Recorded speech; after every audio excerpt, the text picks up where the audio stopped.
CGP Angkatan 3 Jember 2 dari SMP 11 Ma'arif Bangsa Lestari. Dalam kesempatan kali ini saya akan menyampaikan aksi nyata dari modul 2.2, yaitu pembelajaran sosial emosional. Baiklah, marilah kita simak dari video yang saya tayangkan berikut ini.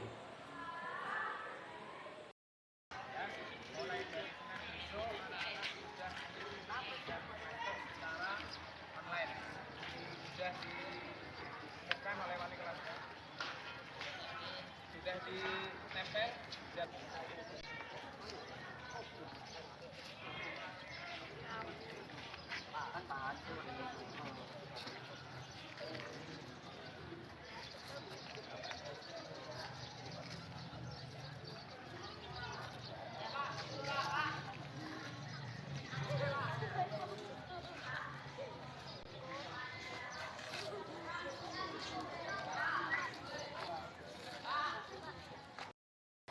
Assalamualaikum warahmatullahi wabarakatuh.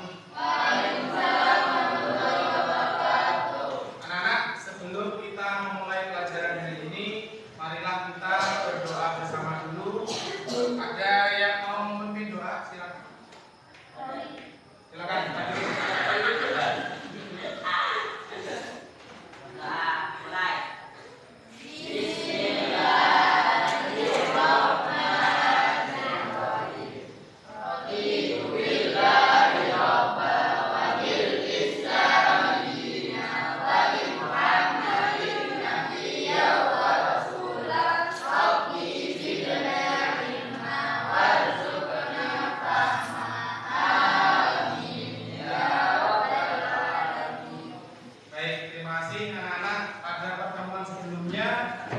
Pak Guru sudah membahas bab tentang sujud syukur, sujud sahwi, dan sujud tilawah. Ya, beberapa pertemuan sebelumnya Pak Guru sudah menjelaskan. Tentunya anak-anak pernah melaksanakan yang silakan bisa berdiri. Agak tekan sedikit. Oke. Santai, pejamkan mata kalian masing-masing. Matanya dipejamkan, tarik nafas dalam-dalam, keluarkan nafasnya, tarik nafas lagi, keluarkan secara pelan-pelan. Ulang ya, satu kali lagi. Pejamkan mata. Jangan ada yang dirakhirin. Tarik nafas, keluarkan lagi. Ya, silakan buka matanya. Bagaimana rasanya? Bagaimana rasanya kalian sudah menarik nafas kemudian mengeluarkan kembali nafasnya? Anak-anak akan merasakan bahwa hari ini kita masih diberi izin oleh Allah untuk menghirup nafas secara gratis. Tidak usah beli nafas, ya. Tidak usah beli di apotek, tidak usah beli di warung atau di toko. Kalian diberi nafas gratis oleh Allah Subhanahu wa taala sebagai bukti rasa syukur kita kepada Allah. Kalian gunakan kehidupan ini dengan sebaik-baiknya, ya. Anak, tentunya dengan kalian melakukan tarik nafas secara mendalam kemudian mengeluarkan lagi, ya, membuat kalian merasakan bahwasanya setiap detik, setiap menit, setiap jam perbuatan yang kalian lakukan selalu dinilai oleh Allah Subhanahu wa taala, ya. Baik itu perbuatan yang positif maupun negatif, ya. Anak-anak, sebelum kita memulai pelajaran nanti ada praktek, ya. Kita nanti pindah ke masjid. Ada beberapa orang siswa yang mewakili kelompok untuk mempraktekkan baik itu sujud sahwi, sujud syukur maupun sujud tilawah. Sudah Pak Guru tunjuk ya pada pertemuan sebelumnya. Nah, sebelum kita praktek, nanti Pak Guru menunjukkan video tentang praktek sujud syukur, sujud sahwi dan sujud tilawah. Di sini ada contoh videonya. Namun sebelumnya Pak Guru mau tanya, sujud sahwi itu dilakukan dengan sebab kenapa Pak harus melakukan sujud sahwi? Siapa yang bisa? Ya, ragu di dalam rakaat sholat atau lupa tidak membaca doa qunut ketika sholat subuh. Itu penyebabnya sujud sahwi. Kalau sujud syukur, apa sujud syukur itu?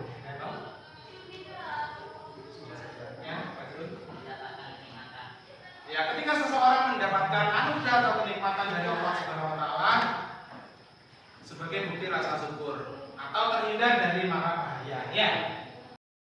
Baik, anak-anak, setelah membentuk kelompok diskusi, ini Pak Guru bagikan lembar LKPD, yaitu lembar kerja peserta didik yang nanti akan dikerjakan secara berkelompok.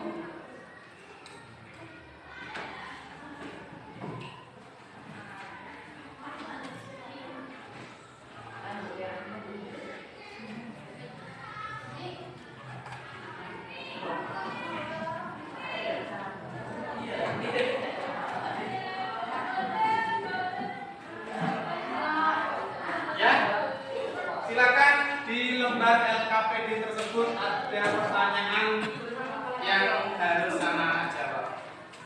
Dan nanti setiap LKPD yang sudah diterima, masing-masing anggota kelompok akan mempresentasikan dari hasil jawabannya untuk disampaikan ke kelompok yang lain. Jadi saling bertukar pikiran, saling bertukar pendapat. Kalau misalkan ada yang belum paham, bisa dijelaskan oleh anggota kelompoknya. Bisa dipahami? Bisa. Oke, anak-anak, nanti setelah kerja kelompok selesai, masing-masing anggota kelompok mewakili minimal satu orang untuk mempraktekkan sujud syukur, sujud sahwi, dan sujud tilawah. Anak-anak, setelah ini saya ajak ke masjid. Ya. Satu dari kelompok Alif, dari kelompok yang kedua Nabil, dari kelompok yang ketiga Hafiz. Ya.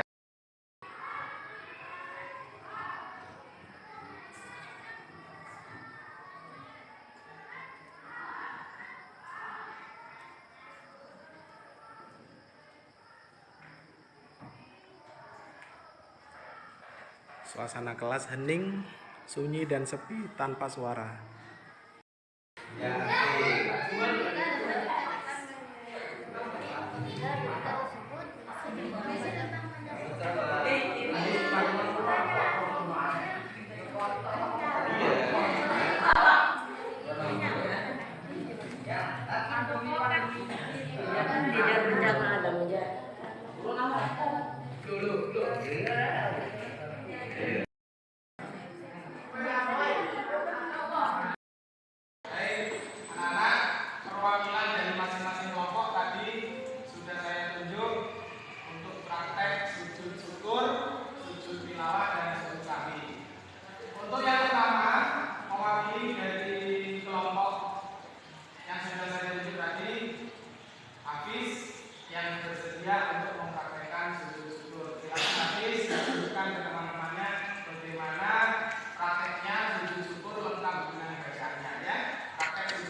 sumur, nikmat, misalnya seseorang diberikan prestasi yang membanggakan atau terhindar dari bahaya juga. Kalau sujud tadi dilakukan ketika seseorang lupa tidak mengerjakan salah satu dari sholat atau ragu di dalam melakukan sholat. Sedangkan pada sujud tilawah dilakukan ketika seseorang mendengar atau membaca ayat-ayat sajadah dari ayat-ayat Al-Qur'an. Apa yang sampai rasakan ketika tadi mempraktekkan baik itu sujud syukur, sujud tilawah maupun sujud sahwi? Apa hikmah yang bisa sampai rasakan? Coba kamu bertanya ke Nabil. Apa yang sampai rasakan ketika tadi sujud? Kayaknya sujudnya tadi agak lama. Ya. Ya. Pada hakikatnya, ya betul. Pada hakikatnya kita itu melakukan sujud satu sebagai ibadah kepada Allah. Kalau kita sholat ya, itu sebagai ibadah. Kalau itu yang dilakukan sujud syukur seperti sujud sahwi dan sujud tilawah, bukti penghambaan diri kita kepada Allah Subhanahu wa taala. Kita sebagai manusia, sebagai hambanya tidak pantas untuk bersikap sombong.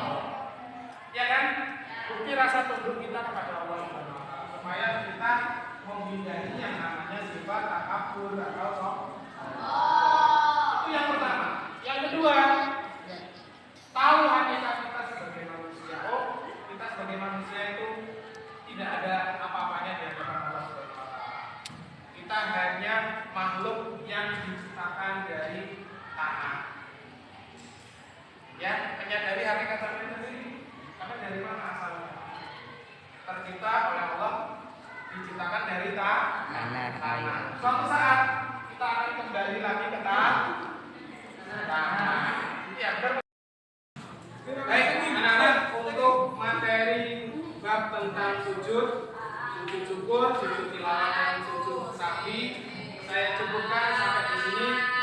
Mudah-mudahan apa yang sudah kita praktekkan menjadi pembelajaran yang bermanfaat, ya, terutama untuk kegiatan kita ibadah sehari-hari. Kurang lebihnya, mohon maaf.